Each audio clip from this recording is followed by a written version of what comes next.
এই যে, কি খবর? তোমরা ভালো আছো? খাবার খাইবা? খিদা লাগছে? আসলে ওরা ঝড়ের মধ্যে ভয় পাইছে এবং খাবারের বাটি দেখতেছে উল্টায় ফেলছে আর কি। তো খাবার চাইতেছে। গতকাল রাতে প্রচন্ড ঝড় বৃষ্টি হয়েছে মানিকগঞ্জ জেলার উপর দিয়ে। এই জন্যে রাত্রে আর ছাদে ওঠার সাহস পাইনি বা ওঠার সুযোগ হয় নাই। তো আল্লাহ জানে যে আমার ছাদে মুরগি বা খরগোশ বা গাছপালার কি অবস্থা দেখব। তো এই জন্য আসলাম আজকে। এখন বাজে হইতেছে সকাল 6:30 এবং এপ্রিল মাসের আজকে হচ্ছে 9 তারিখ। তো দেখি কি অবস্থা। দেখেন ছাদে এসেই দেখতেছি যে আমার থাই জাম্বুরা গাছটা পড়ে গেছে। এই যে দেখেন, আল্লাহ জানে জাম্বুরাটা ওইখানে আছে না পড়ে গেছে। আর এই যে এইদিকে আমার একটা সবেদা গাছ, সবচেয়ে বড় ক্ষতি হয়েছে দেখতেছি। সবেদা গাছের সাথে আমার জি9 একটা কলা গাছ আছে, এটাও দেখতেছি পড়ে গেছে। এখন এটা গাছটা ভেঙে গেছে কিনা আল্লাহ জানে। দেখি একটু সোজা করার চেষ্টা করি। বিসমিল্লাহির রহমানির রহিম। এই যে উঠাই দিলাম। এই যে এদিকে বেল গাছ। উফ, এই হইল অবস্থা। দুইটা গাছ উঠাইলাম। কলা গাছটার কি অবস্থা? আসলে কি এটা ভেঙে গেছে? আসলে ভাঙে নাই, তবে বাঁকা হয়ে গেছে। এটা সোজা করে দিতে হবে পরবর্তীতে। আর হচ্ছে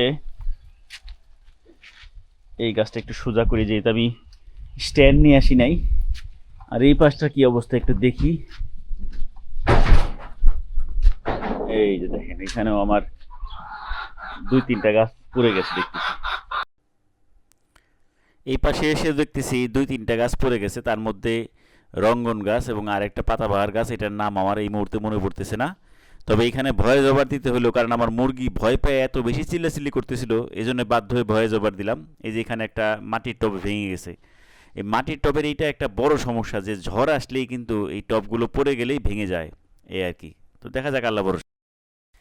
এবং এই কারণেই আসলে মাটির টব কিনতে ইচ্ছা করে না। এই আস্তে, চিল্লাপাল্লা কিসের? হুম, ওরাও আসলে ভয় পাইছে। রাত্রে প্রচন্ড ঝড় হয়েছে, তো ঝড়ে আসলে ভয় পাইছে। খরগোশগুলো দেখতেছি খাবার দাবার খেয়ে সব উল্টে ফেলে রাখছে। তো ওদেরকেও খাবার দেওয়ার ব্যবস্থা করতে হবে। আহ, এই পাশে এই পাশে 2টা অ্যালোভেরার গাছ পড়ে গেছে। আম গাছের আম কি অবস্থা বুঝতে পারতেছি না, কারণ যেভাবে এলোমেলো ঝড় হয়েছে, আম রাস্তায় পড়ে থাকলে তো আর সেটা পাওয়া যাবে না। ওই পাশটাতে আমার উপরের ছাদের কি অবস্থা একটু দেখি। আমি তো ভাবছিলাম আমার এই মরিচ গাছটা একদম শেষ হয়ে গেছে, তা দেখতেছি আলহামদুলিল্লাহ ঠিক আছে। এই যে আমার উপরের ছাদে কিন্তু একটা গাছ পড়ে গেছে, ওই যে কাগজি লেবু গাছ। আর এই পাশে আম হয়তো বা পরে নেয় আশা করতেছি। এই পাশটাতে কোনো গাছ পরে নাই দেখতেছি আলহামদুলিল্লাহ। তো আমি এখন জাম্বুরা গাছটাও সোজা করি। তো যাই হোক, দেখলাম যে 3-4টা গাছ পড়ে যাওয়া ছাড়া খুব বড় ধরনের ক্ষতি আলহামদুলিল্লাহ হয় নাই। তো এখন আজকে যেহেতু প্রচুর রাত্রে বৃষ্টি হয়েছে, এখন আর ছাদে পানি দেওয়ার দরকার নাই। শুধুমাত্র খরগোশ এবং মুরগিকে খাবার দিয়েই চলে যাব। গাছগুলো উঠাই রাখলাম। এই যে জাম্বুরাটা দেখেন একদম কাদায় মাখায় গেছে, নিচে পড়ে গেছিলো যেহেতু। এইবার দিয়ে 2বার পড়লো আসলে। তারপরেও যেহেতু এটা একটা প্লাস্টিকের বালতি, এই জন্য ফাটে নাই, কিন্তু এটা যদি মাটির টব হইতো তাহলে কিন্তু ভেঙে যেত। আর এই গাছটা এইবারই প্রথম পড়লো। প্রচণ্ড জোরে ঝড় হওয়ার কারণেই হয়তো বা এই সফেদা গাছটা পড়ে গেছিলো, কারণ এটা তো ফাঁকা ফাঁকাই আছে যথেষ্ট। আর ওই পাশে বেল গাছটাও পড়ে গেছিলো। এই কলা গাছ এবং মরিচ গাছ, এই 2টা গাছ একটু ক্ষতিগ্রস্ত হয়েছে।